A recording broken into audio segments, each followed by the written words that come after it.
Good morning. Welcome to my professional development on pragmatics and education for English language learners. Language is pretty unique. It sets us apart from other people from all over the world. Language has allowed human beings to communicate and express ideas, which is how we develop. Uh, but language isn't just about words and phrases. Different type of expressions are embedded within our language, and most of us use it without even realizing it. Our learning outcomes, divine linguistics and pragmatics, describe how pragmatics works in everyday conversation and its purpose, identify examples of the use of pragmatics, and to be able to apply pragmatics in the ELL classroom. Linguistics. Linguistics is the study of language, and language is how we communicate verbally and non-verbally. Communication is a way of interchanging messages or information between two or more people. Language is a tool of that communication, and language has allowed humans to communicate and to express their ideas. These ideas have evolved over time, and the development of language has changed how we communicate.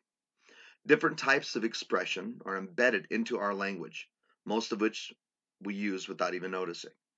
For any language, natural speakers will know the uses and the rules of these expressions. These rules determine the way people from different cultures interact. Now, language or linguistics is broken down into different branches of study. First, we have phonetics, phonology, morphology, syntax, semantics, pragmatics, sociolinguistics, and discourse. But today we're going to focus on pragmatics. And pragmatics is the study of the relationships between linguistic forms and the users of those forms. I'm going to talk about pragmatics first.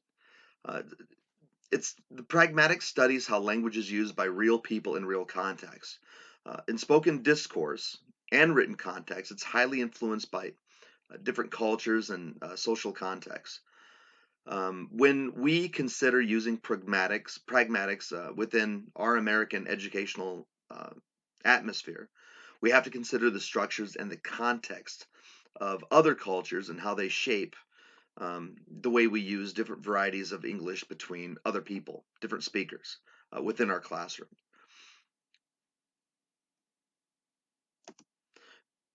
Speech acts. Speech acts are used to describe an action that involves language such as requesting, commanding, questioning, or informing. We have direct and indirect speech act.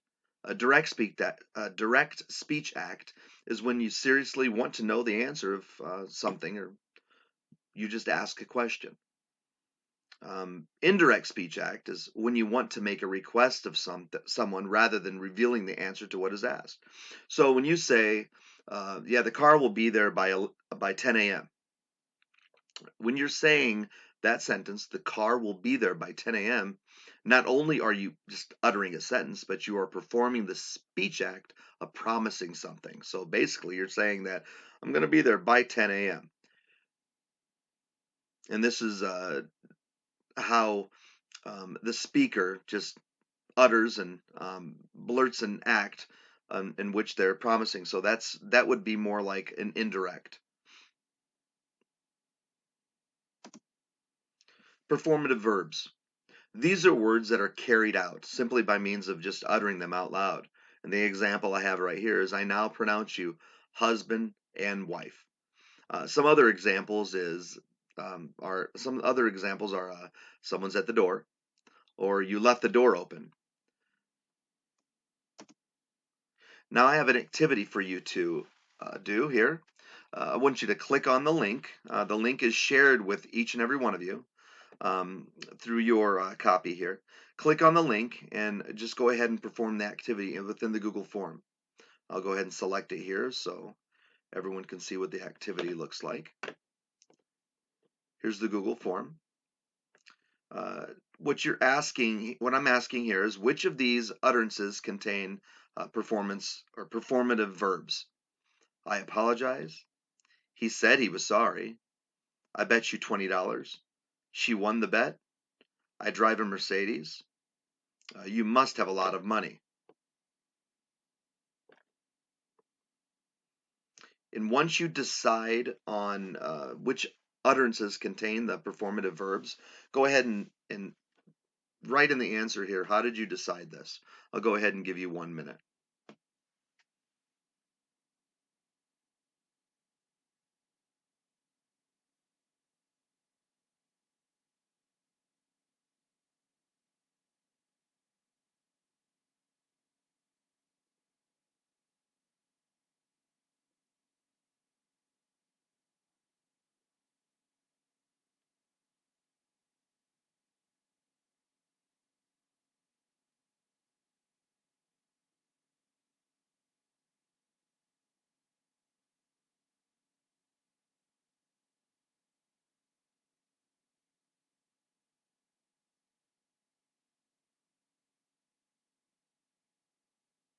All right, go ahead and wrap it up if you can, please.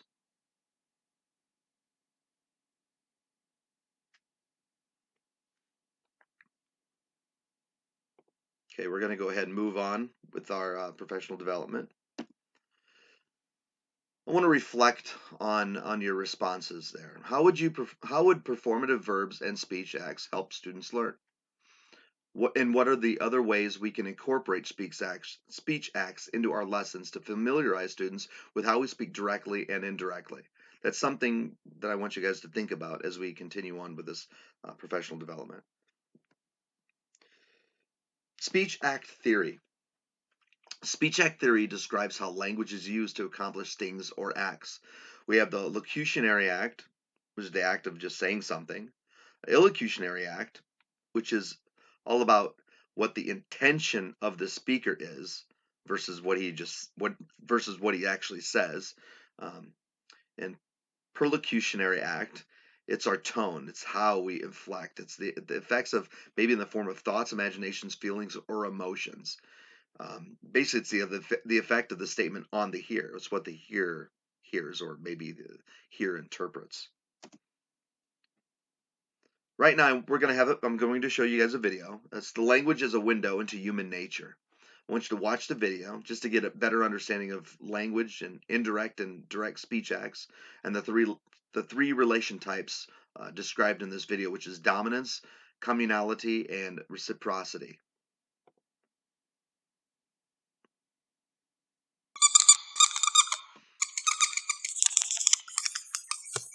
Language is a window into social relations. I'll begin with a puzzle in language.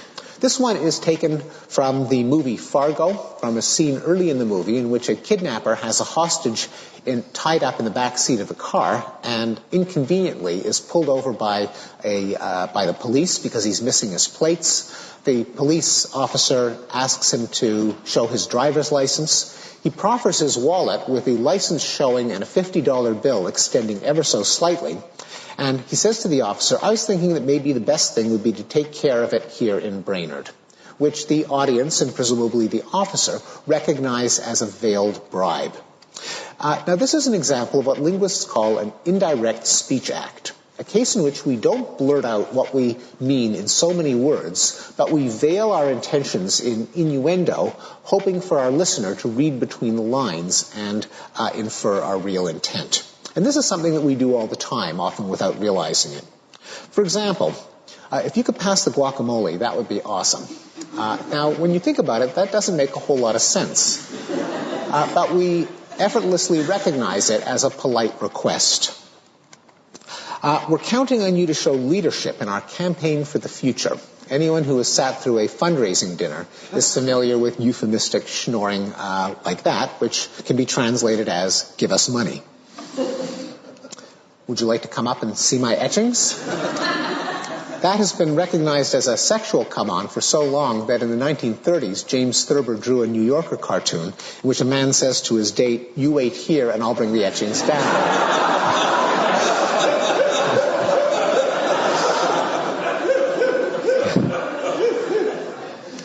Then there's a nice story you got there. It would be a real shame if something happened to it, which any viewer of The Sopranos could recognize as a veiled threat. So the puzzle is, why are bribes, requests, seductions, solicitations, and threats so often veiled when both parties presumably know exactly what they mean? Language has to do two things. It's got to convey some content, such as a bribe, a command, or a proposition. At the same time, it's got to negotiate a relationship type.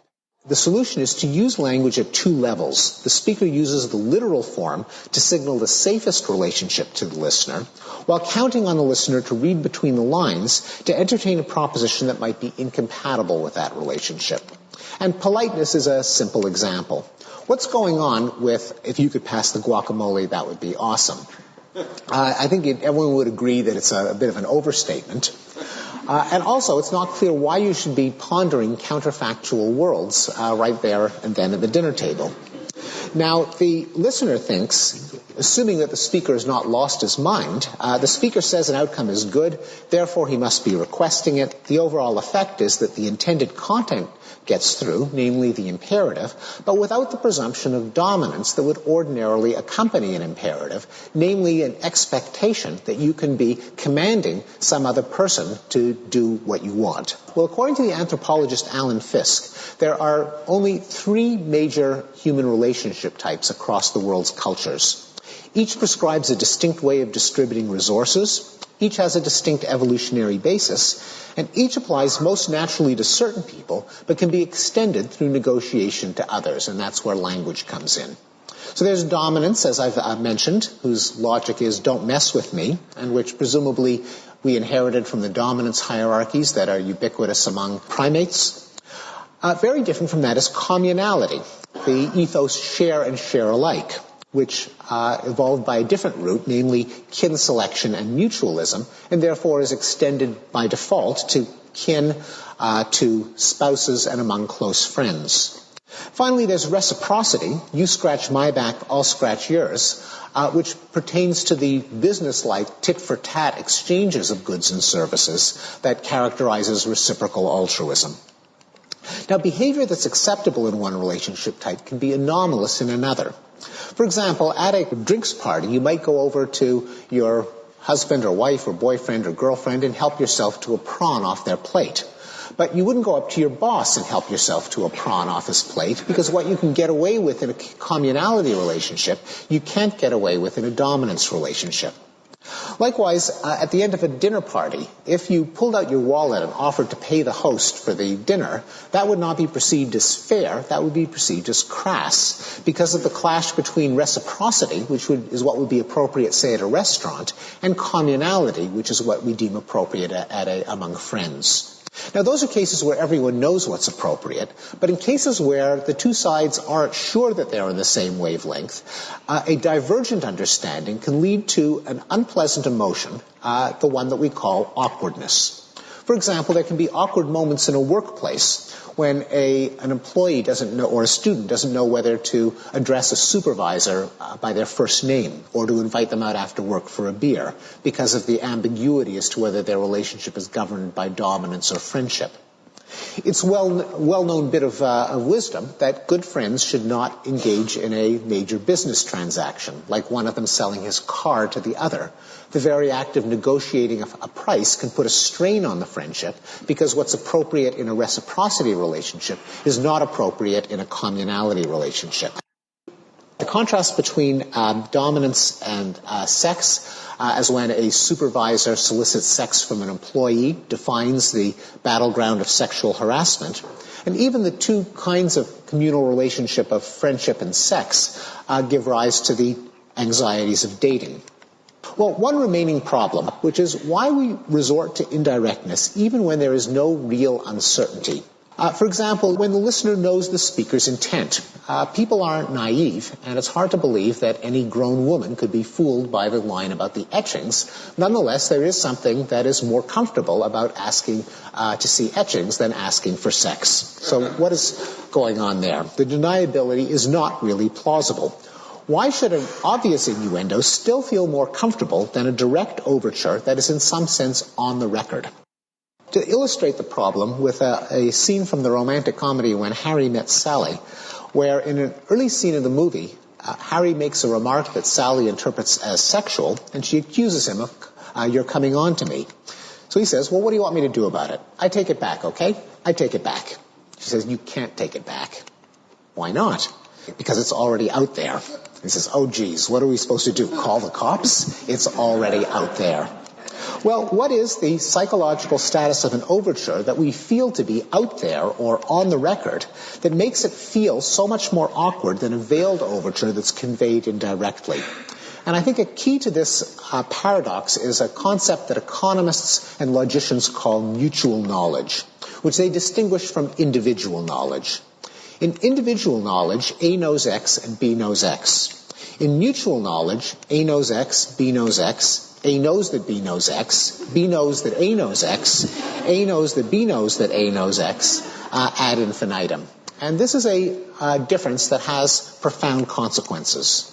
For example, why is freedom of assembly enshrined as a fundamental right in a democracy? And why are political revolutions often triggered when a crowd gathers in a public square to challenge the president in his palace? Well, it's because when people were at home, everyone knew that they loathed the dictator, but no one knew that other people knew that they knew. Once you assemble in a place where everyone can see everyone else, everyone knows that everyone else knows that everyone else knows that the dictator is loathed, and that gives them the collective power to challenge the authority of the dictator, who otherwise could pick off dissenters one at a time. Another example is that The Emperor's New Clothes is a story about mutual knowledge.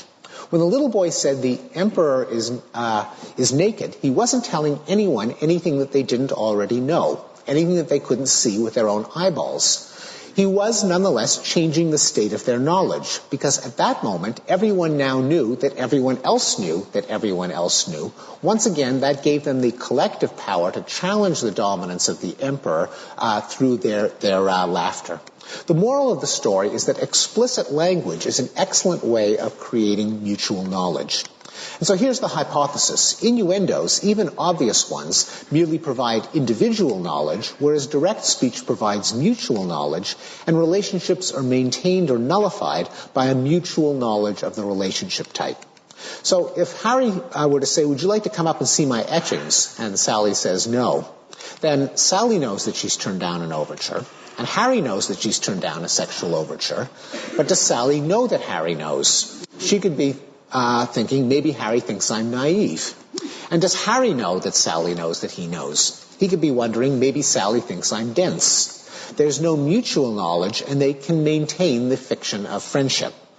Whereas if Harry were to say, would you like to come up and have sex? And Sally turns him down. Now Harry knows that Sally knows that Harry knows that Sally knows. They cannot maintain the fiction of a friendship. And I think this is the basis for our intuition that with overt language, you can't take it back. It's out there.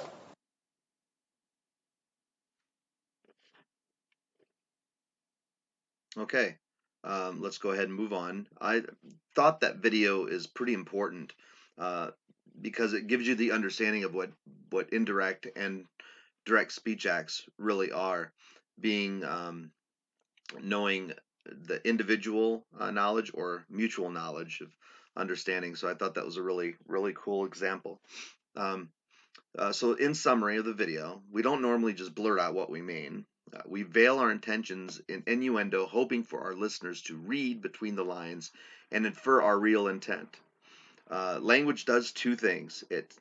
It's got to convey some content, and it has to negotiate a relationship type, which is dominance, communality, or reciprocity. Cooperative principle of speech. So, speakers and listeners must cooperate to both contribute to conversation by using purposeful speech, as well as listening with purpose of conversation in mind. Now, when we're dealing with conversational or cooperative principle of speech, um, in this conversational relationship, there are guidelines for speech. Okay, they're known as conversational maxims, which include rules such as make your contributions as informative as required, and do not say what you believe to be false. So these specific guidelines are often not followed, such as when people change how they speak to consider other people's feelings, or when they use lies, little white lies, to spare other people's feelings. And the two examples I have here is any offering of help to you across the street is in no way a reflection of your age. Uh, and of course, the old adage of when someone says, "Yeah, you look great," maybe you don't, but you feel good. You don't know if they're lying. Maybe they're being honest. You don't know. So um, that's about the cooperative speech, cooperative principle of speech. Now, conversations in ELL. I want to talk about the different things with pattern of conversation, discourse markers, style of talking, and code switching. So patterns of conversation. Well, that just starts with an opening of dialogue, just conversing with different people. Just the pattern of how you just hold a particular conversation. Discourse markers, however, these are words used by the speaker to connect a phrase or sentences to the previous or following words, which help the listener to understand um, the relation to what the speaker is trying to say. Different examples I have here of discourse markers when it comes to addition, comparison, contrasting, time, result, summary, example, and place. So there's different examples that we have. Um, for example, here I can give you one for time. Meanwhile, presently, at last, finally, immediately. These are different conversational techniques, I guess. You could teach the ELL students about um, different ways to use different words and transitioning of their sentences and everything else. So, style of talking. This is different based on the social setting, and when using formal and informal speech. Now, it depends on context and purpose of the conversation, so we can see shifts from more to less formal, just the style that we speak to each other. These examples would be how we speak to our boss and how we speak to our coworkers, how we even speak to our students who are in the class as a whole or one on one, different ways. Code switching. This is when people switch between or even mix up the L1 and L2 within one sentence or just within conversation. This is done in early EL students and even in conversations between both of them or a group of people. Now, how do we reach? Now, we talked about all of this stuff with pragmatics. So now how do we reach our ELL students using pragmatics?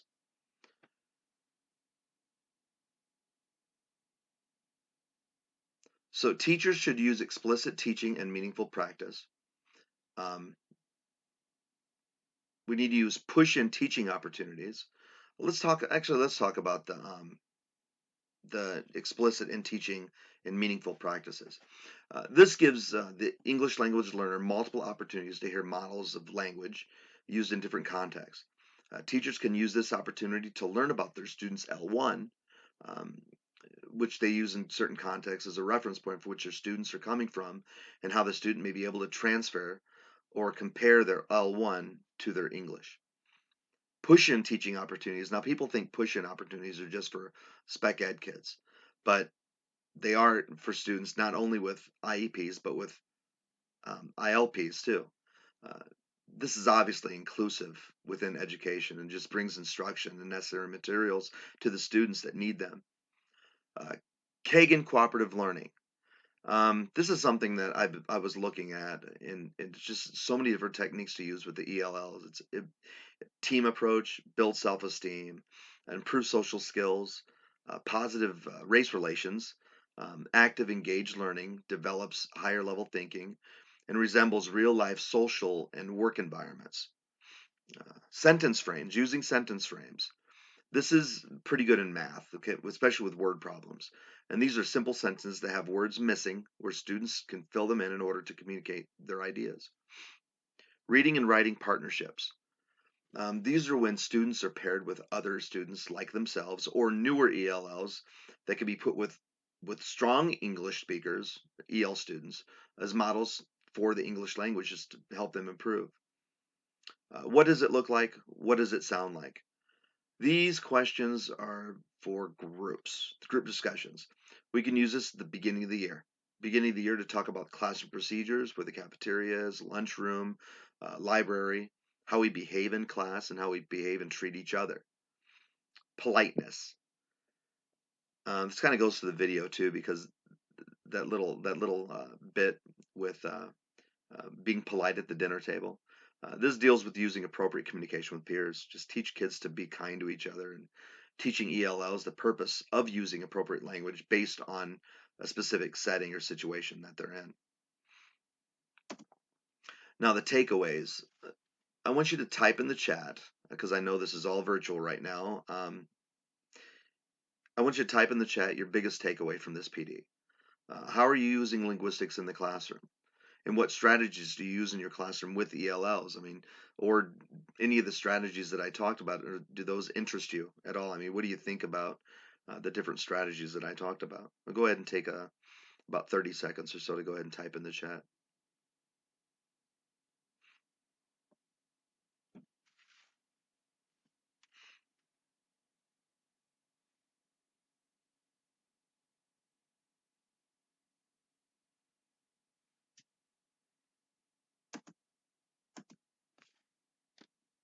Okay, what I want you to do right now is I want you to look at the Kagan strategies handout that I gave to you and take a look at those and try using them. And if you have any questions, just make sure you get a hold of me and I'll be able to help you out in any way I can. Thank you very much.